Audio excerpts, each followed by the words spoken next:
Aspiring author, she is also from time to time booked on various media to share her opinion on social alignment. Koketso was a finalist for Mrs. South Africa in 2019. She, however, regards her highest office to be an ambassador of the Kingdom of Heaven, a dedicated wife and a loving mom to her 4 children. Can we all stand out as we welcome the boss ladies is in the house? Come on, somebody.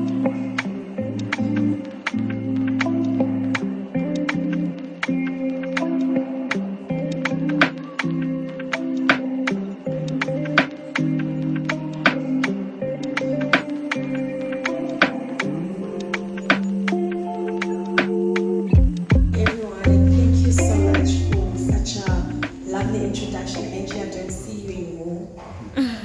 Oh, there you are. Thank you so much. And thank you for the absolutely lovely welcome. I appreciate you all. You could have been anywhere, but you are here supporting your loved ones, and we appreciate you. So before I get into it, I just want to observe protocol and just say thank you to my lovely husband. I'm not alone. I'm under his covering because that is the order of Christ Jesus, and I would not be able to run this organization without him. So thank you so much, my love.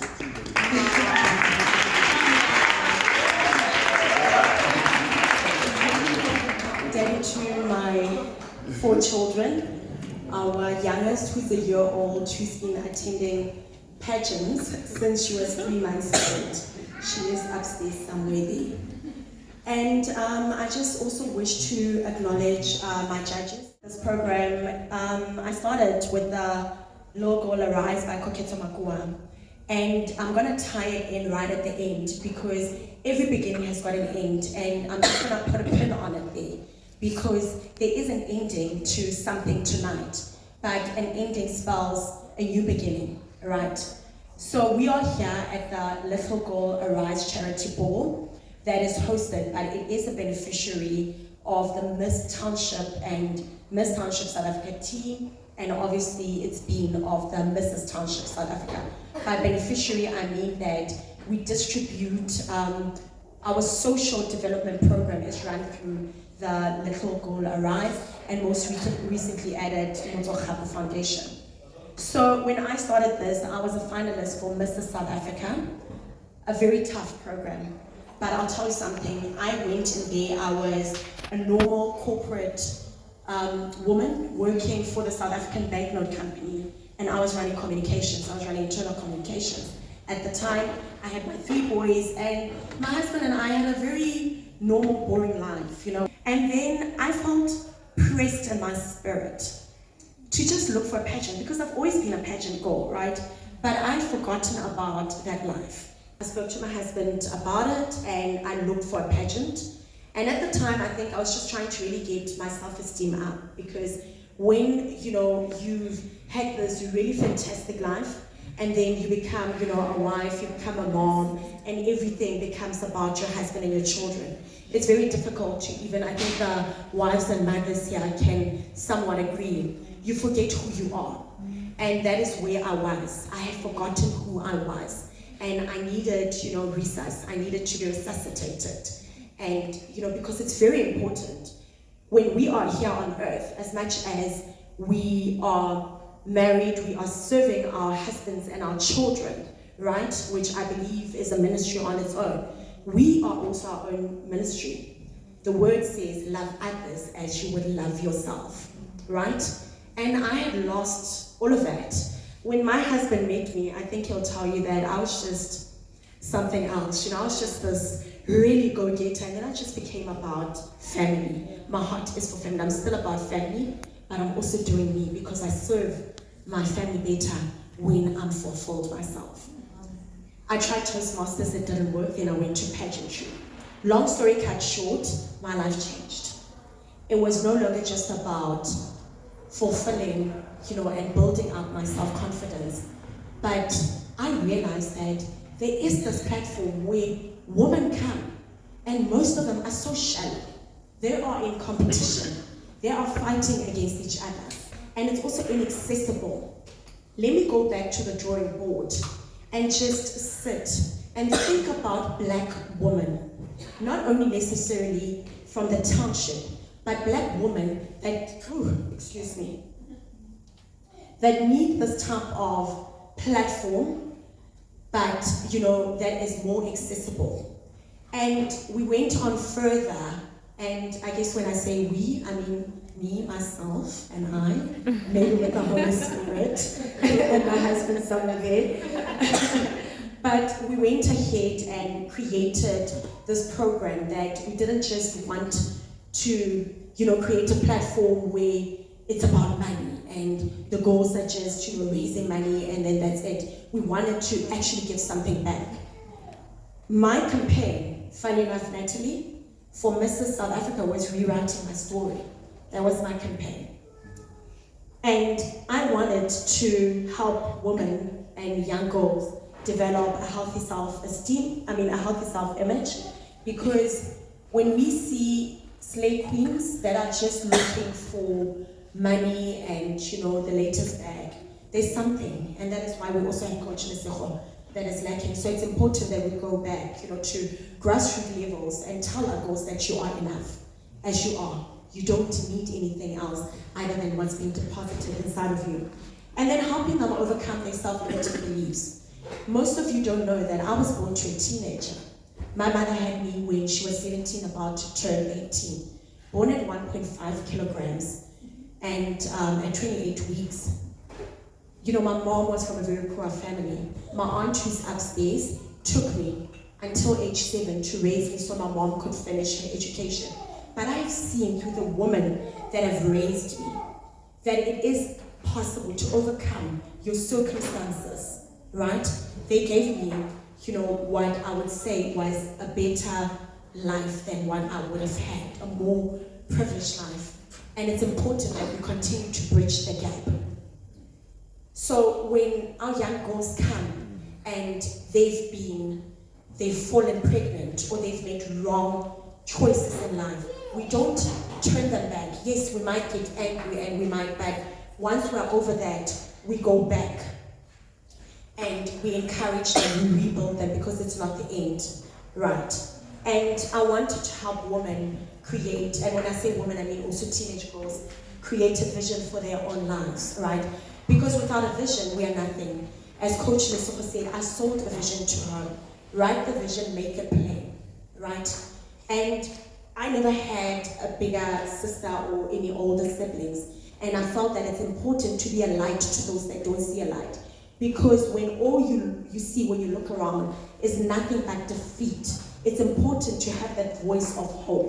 And that is what I wanted to achieve through this program. And thank you to everybody that's been supporting. Sometimes it gets really difficult. And I just want to say, when you see someone doing their thing, it's so easy to criticize. But, be careful. Because you don't know what they're wearing on their shoulders. And when we give out, it's important to also be filled. So, to the ladies that have entered the program, I hope that you have learned something. My hope for you through Miss Township South Africa Team Program was for you to take away your talents and to turn them into income. We're not saying be millionaires, but we're saying, with those, we live in an age where unemployment rates are so high. Don't wait on some guy to feed you. But take what you have. Some of you were selling cupcakes and, it's okay to get dirty. Hard work pays. I still believe in good old-fashioned hard work. We left this place last night at 11:15 p.m. We were up again at 5 a.m. Because that's what you've got to do sometimes. It's not about this. This is just for now. Don't ever be too shy to get dirty. Get your hands dirty. And, if it pays the bills, it's okay. But make sure that when you go to sleep at night, it's with a clear conscience. Because whether you like it or not, these things, they do come after you when you're alone. So make sure that whatever you do, it's above board, right? And I hope you take away entrepreneurial skills. I hope you also take away community development skills. You do not need to be rich or to have, right, for you to be able to give back. But you can go and knock on doors. I hope we've given you the confidence enough to go knock on doors of those that have, being the local supermarkets, being people that are willing to give, because people are willing to give. The world is not all bad. Knock on doors, get them shut in your face, but eventually you'll get that one yes.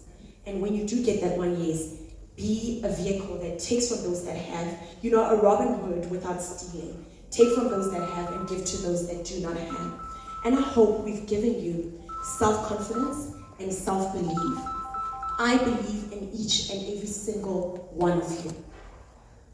I really do. But when you are called for something, God gives you that grace, that patience. I am here. Sometimes, unfortunately, we have to make things work, but there are times when, really, we just also have to just say, we need to just overlook whatever else and make sure it happens. God provides the provision. If it's His will, it's His will, right? And with that being said, I just want to say congratulations.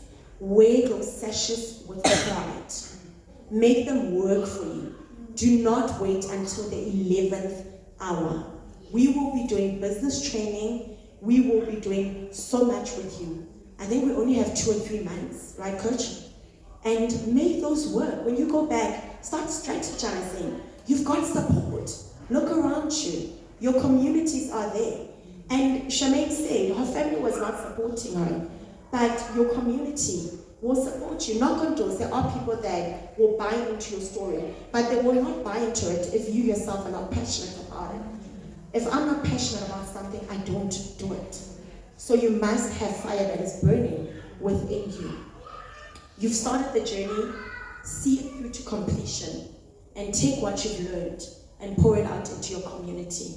After that, again, I want to say congratulations, which brings me to my next item. So, I'm sad to say that I am no longer the owner of Mrs. Township South Africa. If you look at this, I don't know who noticed that it only says Miss Township South Africa, Teen, Preteen, and Little Miss. There is nowhere where it says Mrs. Township South Africa. I've come to the end of my journey with Mrs. Township South Africa. I decided to dispose Mrs. Township South Africa, and the reason I'm saying dispose is also sometimes when you also do get into business, you do have a certain idea about it, and it is ultimately to sell, whether it's your children eventually selling or whatever. But because it's also so dear to me, I didn't just want to give it to anyone. I had 3 people, but the lady that has purchased Mrs. Township South Africa, I will never be able to take it to where I know she's going to take it to. And I say that with full confidence, and I'm watching. And we are praying, my husband and I have been praying for her success as well. She is here with us today, and I'm going to ask for her to join us, to share a few words with us. And I want to publicly make the announcement that, can I please get that paper, Angie? I want to make the public declaration and announcement that Mrs. Township South Africa does not belong, yes, I'm the founder, but it does not belong to Koketso Penny Makua anymore, but it belongs to Miss Naomi Tsogofato Musiane.